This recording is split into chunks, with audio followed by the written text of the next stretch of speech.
আজ দুপুরের আহারে আছে গোটা ডিম, ডিম আর সবজি দিয়ে ঝোল, ডিমের ঝোল কষা কষা করে।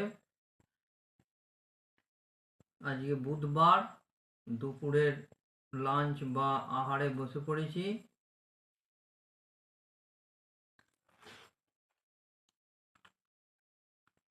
পেঁয়াজ রসুন, বিনস, পেঁপে, আলু দিয়ে, একটা নতুন আলু দিয়ে সুন্দর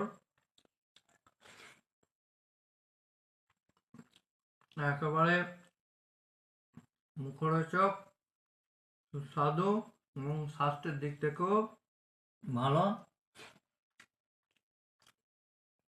আর আজকে ডিম ভেজে নয়, এরকম ডিম সেদ্ধ করে ঝোল করেছি।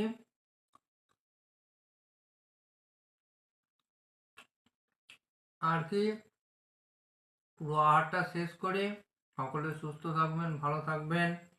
আর এই ছোট্ট ভিডিওটা ভালো লাগলে চ্যানেলটা লাইক, কমেন্ট, শেয়ার করবেন, এগিয়ে যেতে সাহায্য করবেন।